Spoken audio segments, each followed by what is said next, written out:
Jayce, welcome to the podcast. It is so wonderful to have you here. Thank you so much. I am so glad to be here with you guys. So we've already been super excited on the show about André.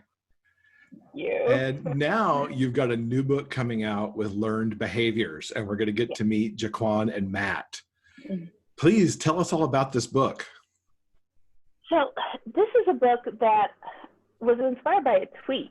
Sometime in late 2018, early 2019, I saw a tweet about how Black men in particular don't cultivate a lot of new relationships as adults. That a lot of the friends that they have in adulthood are friends that they either have had since they were children or people that they met in college, but that like brand new relationships as adults were unusual. And I thought about that, and with some exceptions, it was, in my experience with the men that I knew, mostly true. And so I wanted to write a series where they formed the beginnings of a new friendship with no romantic overtones as adults. And that's kind of how the concept of learned behaviors came to me. And I was trying to find a vehicle to put it through, and everybody loves single dads. Like everybody loves them, right? And so I thought that that would be a good vehicle to do it through. And I wanted to do something different than the dads taking their kids to extracurriculars when they're young or practices when they're teenagers. And so that's why I kind of placed it in college, where they're dropping their kids off for college, Jaquan in this case for the first time. And that's where he starts meeting these people who end up becoming what will be lifelong friends, on top of the relationship that he ends up in this story. So that's kind of where the series came from. And with Jaquan, it was a unique situation in that I made him a teenage father, which you don't often see a lot in romances. I made him a teenage dad who's the mother had just kind of decided she was done. She didn't want to do it. That hadn't been their plan. It hadn't been either of their plans. And so Jaquan's raised this child with his mother his whole life. And so now he's got an 18-year-old child, and he's 35. So he's like younger than the majority of people you're going to meet. And on the other side, we've got Matt, who's a divorcee, whose wife cheated on him, remarried someone who's closer to their oldest son's age than to theirs. And he's got 3 children, and they're all adults, 2 of them in college, one's law school, one's undergrad, and then the oldest son is getting married. And that's kind of the situation that I bring these two together in, is Jaquan at this really kind of turning point in his life, where now he's got to figure out what his life is when it's not his child, because that's what his life has been.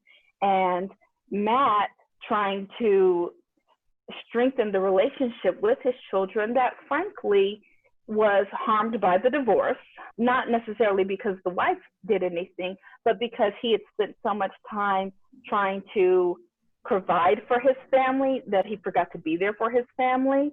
And by the time he realized what he'd done, it was too late to save that marriage. And so those are the kind of 2 main characters that I decided, yeah, let's stick them together, add a cat, and make them hate each other. And then everyone will fall in love. Going back to one of the first things you said is that we don't see this a lot in romance. Everybody loves the single dad, but positioning them with the older kids and everything else that you stacked into those characters, this sounds really exciting to me. It's fun. It's a little softer, I think, than Jeremiah and André were. That one was a little bit more, well, it's first person, so they cuss a lot. I didn't realize how much they curse. I'm like, my God, I might need to work on this. And I edited a lot of it out, but good Jesus, boys. And so this one is a little bit softer. It's meant to be a little bit tropier. The other books are honestly kind of issue books. You know, I wrap them up in a lot of like hands-on-ness and sex and all that jazz. But this one is more soft. It's about family. It's about just real people having real life and dealing. And we do have precocious 8-year-olds, but they're not the star. It's interesting, this book, one of the things that happened that I hadn't actually really planned is that you almost have 2 romances, because Jack and Matt have daughters, and the daughters end up in a relationship together. And then the daughters break up. And that ends up being a subplot. If Karina really, really likes me, they might let me write their reunion next year.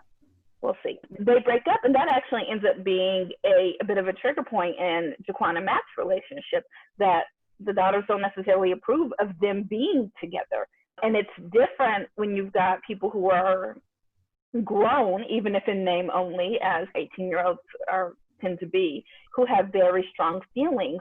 And when that person's opinion has been so important for so long in your life, it really does make you consider whether or not it's even worth it to start something new, or whether or not it's, better to just keep on doing what you've been doing and what's, worked for you thus far.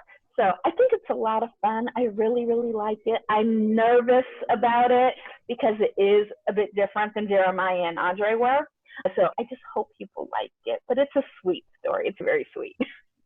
We need sweet right now. So much. Yes. The entire series, they're all sweethearts. They're just mushy, and you just want to smush their faces together and make them kiss and everybody move on and be happy with each other. So this is a softer series, and I really, really like it. So I hope, I keep having my fingers crossed that people will enjoy it, because I'm so nervous that it's such a departure from Jeremiah and André that people won't feel the same way. But I think, especially if you're looking for something a little bit softer, not super angsty.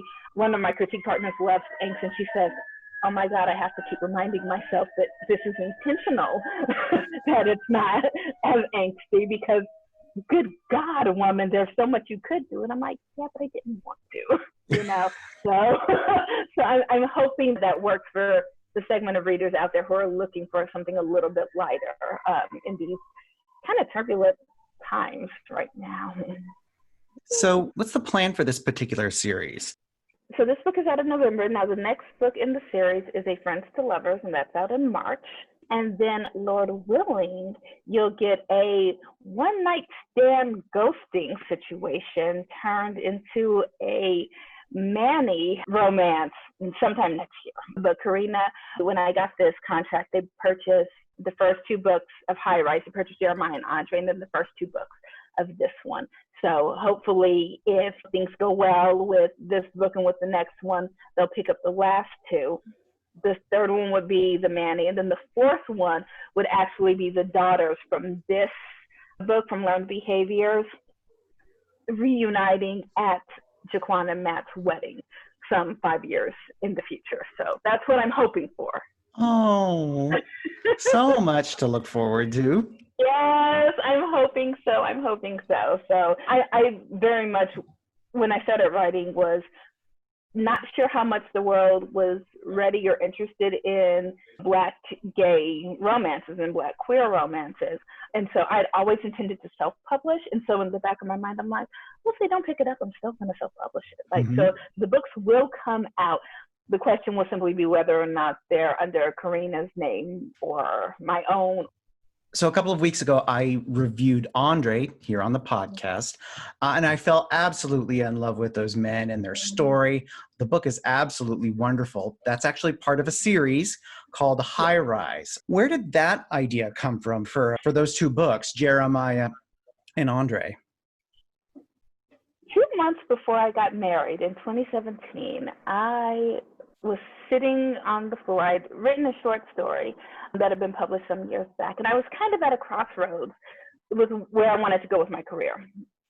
And what that really meant was that until that point, all the characters I'd written had been white, because we were still kind of in a society where a lot of people didn't read Black lead characters. I mean, that was just our reality. And I had to decide if I was going to write for money or if I was going to write what I want to write, and if I get paid, great, but I want to write this story. And I decided that I wanted to write what I loved, and I wanted to write Black men, Black women finding love, falling in love, and being happy. And it's a couple of months before our wedding, and I have zero interest in any of this wedding planning. Nobody believes me, okay? I said, we got a wedding planner, so I don't have to do this. I wanted my dress and my flowers and tell me where to stand.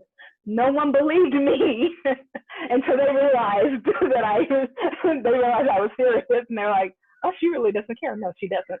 And so I'm trying to figure out what to get my husband as a wedding present. And I decided I was going to write him a story.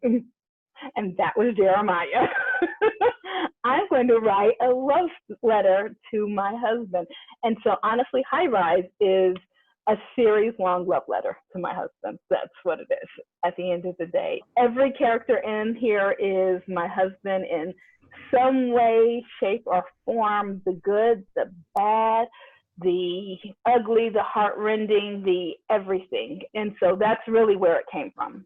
And so he's actually the one who picked all of the main characters' names that I have planned in the series. And he has, with André was such a nightmare to get done. He actually sat there and I handwrite my edits, and he sat there and had to type them all in because I was so behind on my deadline and we had such a tight turnaround that he actually had to sit there and type in all of my handwritten edits. And he was like, this is filthy. And so he has been like just an absolute godsend in this entire process. But that's where it really came from, was thinking, what do I want to say to him? What do I want to talk about with him? And so that's really what it is. It's just a big old love letter. Your husband sounds utterly amazing. Like, I can't imagine giving Will my handwritten corrections to type in to the story. Yeah, ain't gonna happen. No, sorry. Well, my husband, he got so mad at me once because I changed everything except for like 3 lines on a page. And he said, next time you rewrite this entire doc on page, don't you leave me 3 lines and think I'm going to catch this in the middle of trying to do all that. Don't you dare. And I'm like, yes, sir. And then he went and actually let me purchase a tablet that converts text to handwriting, so that if I ever had that situation again, he wouldn't be required to transcribe it for me anymore. So that was how we dealt with that. But he is amazing. But that's really what it was. I'd say High Rise is kind of a more issue booky series. André ended up being a lot more about masculinity and femininity and what it means to be a man and what it means to be a Black man. It ended up being about that in ways that I kind of wanted to touch on, but it took a shift, it took a turn that I really hadn't anticipated as I was drafting it, which of course I can't talk about because, wow, that ruins the entire book. But Marcus's ultimate decision about his career path was not what I'd originally intended when I was writing it. But that's where the story went, and I think that it made the story so much stronger than it would have been. And as I'm planning out the next books in the series, they are touching on things that you deal with in all areas, but then also things that are really kind of specific to the Black community. There are issues about respectability, politics. There are issues about being equally yoked with your partner and how people take it and what it really means. There are issues with religion, which I promise I'm going to try not to make that a preachy book that talks about how I feel about religion. We're going to try not to do that. But, there are all those kind of sort of issues that come into it because they're things that we deal with in our community. And so it's a love letter to my husband. It's a love letter to my culture. It's a love letter to my people as well. And so it becomes a little bit more serious. And that's why, for me, higher education is a little softer. I kind of wanted it to not go into those issues as deeply. I wanted it to be a little bit more tropey, a little bit more just fun, pure romance.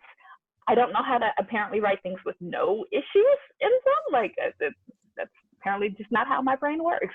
But I really tried to keep that a little bit softer so that there's really a bit of a clear divide in terms of what those theories are and what they deal with, I think. I have to ask, how does your husband feel about a gay romance being written as a wedding present to him? I'm not sure if he really means that smile or if he's just saying that. But, my husband, after Jeremiah came out, before André came out, a couple of months, he pulled me aside and he said, sweetie, you say that you're straight, and I'm not sure that word means what you think it means, because babe, we need to we need to discuss this because you're not, honey. You're really, like, I love you. You're my everything. You're not.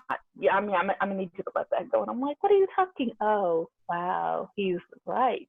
So my husband is accepting to the point where he was the one who really helped me realize that I'm not straight as I've claimed for so long, and helped me to unpack some of the issues surrounding that. So he has been absolutely nothing but an amazing support of me. He's amazing when you and your girls are sitting out having dinner and drinking cocktails, and they're talking about how all men ain't whatever. And then they're like, and Jayce got a good one because that man is amazing and she's lucky. And I'm like, wait, I wasn't even saying anything. We're like, girl, we know you better hold on to that one because if you don't, we'll take him. And I'm like, oh, okay.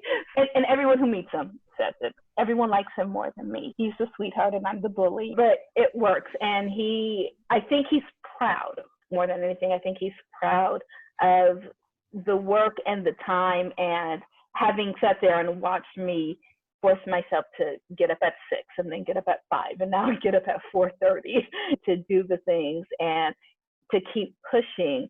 I think it brings him a sense of pride. And I think when you see the entire thing together, when the entire series is done, you can really tell it's a love letter to him because it ends up being his name at the end of the day. I get the entire series out, it's his name. It's his name. And Courtney's his middle name. So when I say it's a love letter, I mean that really and truly. It's all him. Because I wouldn't have done this without him. That's really sweet. I love that. That was wonderful. Yeah. And speaking of Courtney, I wanted to ask you about the story that you have in the anthology called Big City Heat. The story is called Courtney, and we are curious, is it connected to the books André and Jeremiah? It is. So it does presume that you've read André, okay? You don't need to have read Jeremiah, but they come back. They're there. They have cameos. They talk to you for a little while in that. But if you have read Jeremiah or André, then you have met Mr. Johnson, who is the wise and affable concierge at the apartment complex. And Courtney is his son.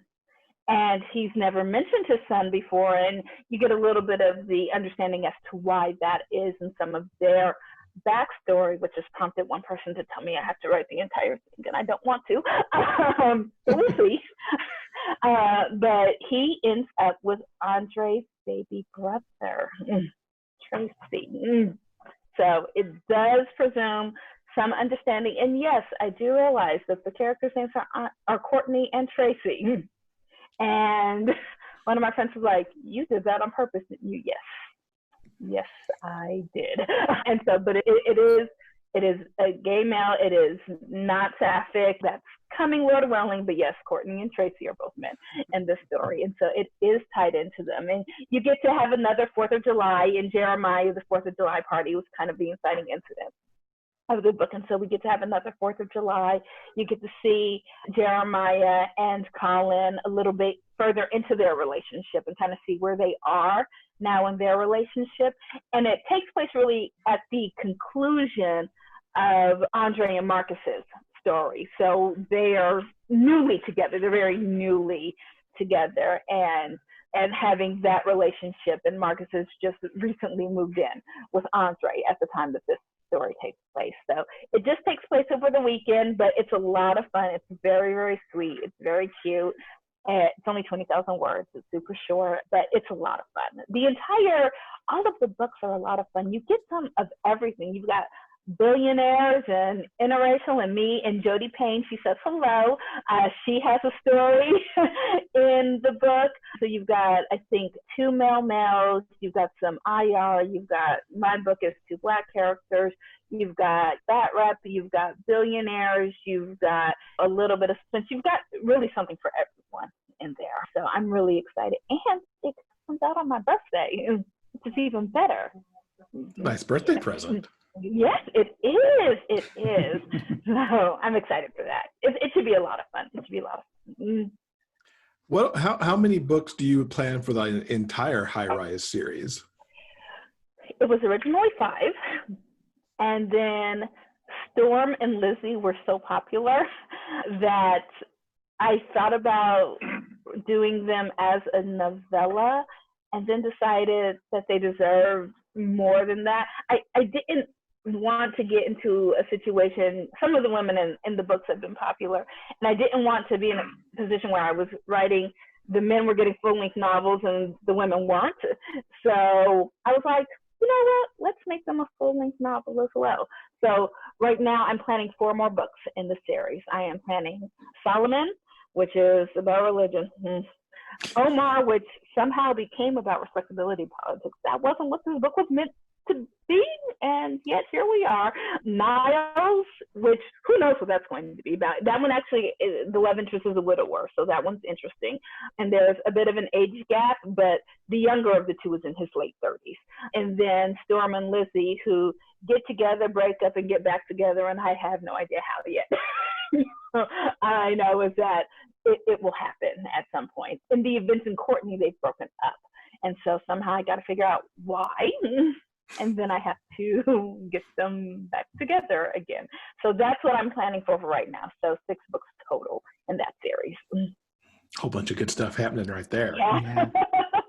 Now, you spoke early about the inspiration for writing Jeremiah. Was that your first MM? Is that how you got your start in the genre? I actually had written a short story and I had plans to publish it, and then life happened. We had to deal with a lot of things in life, and so that just never happened. I took a bit of a break, and when I got back to writing seriously again, that's when I kind of had to make the decision how I wanted to write, whether or not I wanted to write these books for money and for readership. But I couldn't think of anything, honestly, that felt unique, that felt different, that felt like you hadn't read it already. I was really struggling with that. And that was when I kind of shifted my attention and I said, well, if you make it Black, everything's new, honestly, in this world right now. And one day that won't be the case. And that is a day I can't wait for. But that's when I started working on Jeremiah. So Jeremiah is my first full-length novel. Had you been reading MM for a while before you started Absolutely. writing? Yes, I think, when did I start reading MM? Probably 2013 or so, I'd say. I'd stopped reading for a while, go to college, go to law school, and, I don't have time to do this. And then I realized that's stupid. And so I had stopped reading anything for pleasure for a very, very long time. And so when I finally started back to it, I started with historicals because that's always been my first love. It's been historicals. And I rediscovered why I love Johanna Lindsey, may she rest in peace. And then went to a little bit of contemporary, but kind of got burned out on contemporary quick. And then I was like, what else is there? And then found which, unfortunately, especially in ebooks, I think at that time was much easier to find than sapphic romance was. One of my friends gave me a bunch of books, but it was harder to find them in terms of an online sphere for me at that time. And so then I was like, this is it. I am home. This is excellent. This is perfection. And never shall I leave this space. And that's what it was. And so I think I started reading in 2013. I think I was reading like Ben Marlowe and J.L. Langley and some of them, and I've just kind of been going ever since then. Yeah. That's wonderful. J.L. Langley, love those books. Historical being a first love. Is there a historical in your future to write somewhere? No. But you know what that requires? Research. That requires way more research than your girl's going to do. Okay. So that is one that I am strictly a reader only, and I love and applaud those who put the time in, put the research in. But I can read Alyssa Cole and Piper Hughley and Vanessa Riley for my kind of Black and IR historicals, and me and KJ Charles can kick it, with the rest, and I'm good. I leave that in their already well-defined hands. It's not going to be me. Mm-mm. You mentioned with learned behaviors that it's enemies to lovers. Yeah. Do you have favorite tropes to work with, or do you just play with all of them? I play with all of them. I love, I'm the one, I don't even realize I'm writing a trope half the doggone time until somebody points it out. Like, I totally forgot André had only one bed scene. I'm like, oh, it did, didn't it? Totally forgot about it. Wasn't even thinking about it. So there are tropes that I dislike, but I don't know that but unless I dislike you, I love everything else. I want to play with everything else. And so this environment that we're in made writing a true enemies to lovers hard because I just didn't have the requisite animosity. I was just tired, honestly. I just couldn't do it. So it's more of this person aggravates the crap out of me than a true enemy. They both respect one another. They know that the other is good at their job. They just wish they would get that stick out of their behind and like let someone live a little. And so it's not a true enemies, but it's a very irritable workplace colleagues to lovers. But that was fun. The next one is friends to lovers, and my God, that's hard. I don't know how people do friends to lovers. So I'm like, why don't you guys just get together already? My God, people, like, what are we waiting for? But so I think I'd end up with only one bed a lot. And I was thinking about it, and I think part of it is that my stories are set in DC. And to the extent that DC can be such a transient city in terms of its population, they're often leaving to go back to where they're from originally. There are times when they have to go back home. When André was for father's 70th party. And so I noticed that was happening. So a couple of the couples are both DC natives, so the entire story stays in the district. But I do realize that I've done only one bed a couple of times. I'm okay with this. Like, I love it. Please have there be only one bed. My God. But so I'm trying to do something a little bit different. And some of the other ones, though, Jaquan and Matt definitely have an only one bed scene. They just, because the son's wedding is in Norfolk, so they have to travel, and voila, there's but one bed. So I loved enemies to lovers. I love friends to lovers. I love arranged marriages. Please have to fake a relationship for me. I beg of you, do this. The only thing I really don't like, I don't think, is Secret Baby. I think that's the only one that I have a problem with. This could be because I'm a family law attorney. Okay. I think my job interferes with my enjoyment of this. You know, it works for me in historical.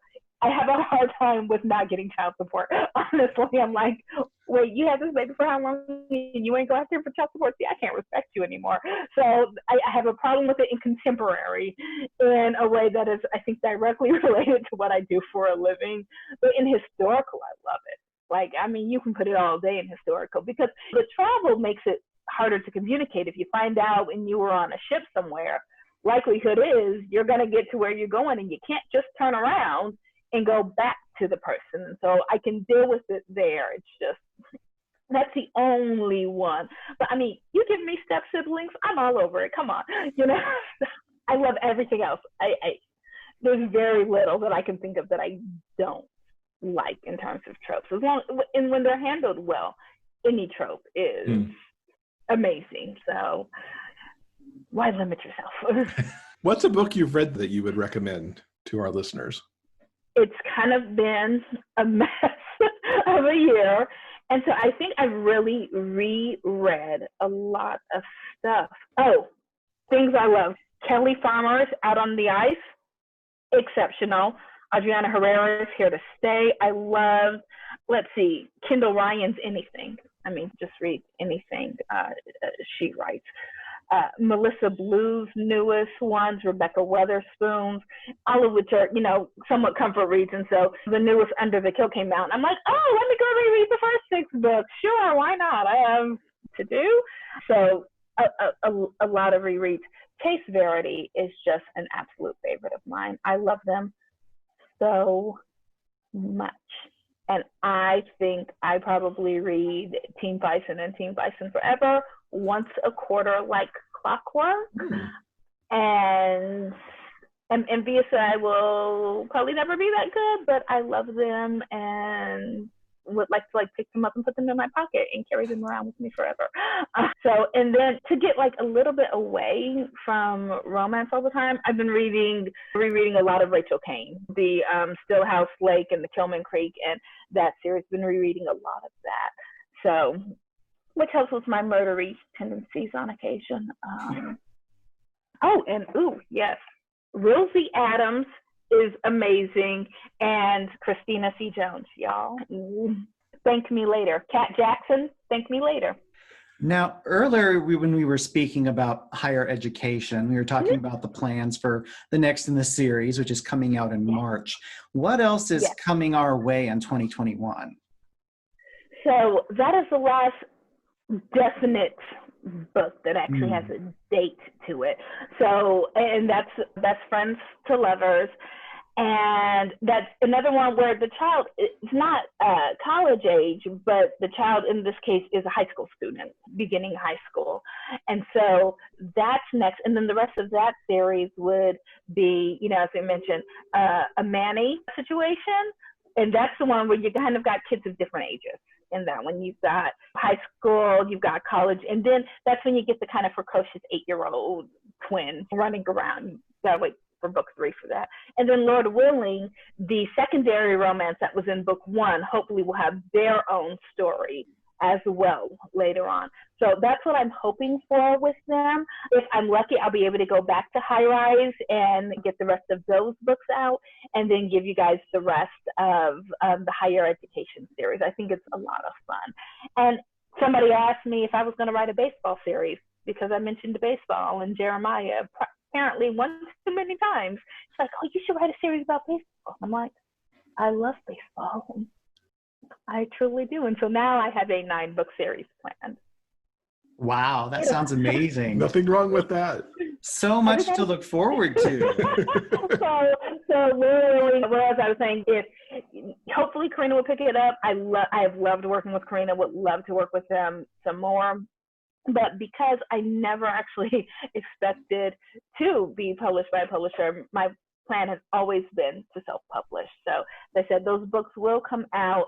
It's just a matter of who, under what imprint, whether it be from them or whether it be under my own name. But I definitely will get them out to you. I'm excited to get them out to you because they're a lot of fun. Oh, can't wait. So as we wrap things up, how can people keep up with you online? So my website is www.authorJayceEllis, that's 2 E's and 2 L's, back to back. That's pretty much my handle for everything. Okay, Instagram is author Jayce Ellis. My Facebook page is author Jayce Ellis. Twitter is also author Jayce Ellis, but apparently that's 16 letters. And Twitter only lets you have 15 letters. So there's only one E in author Jayce Ellis on Twitter. So it's now author JayceEllis.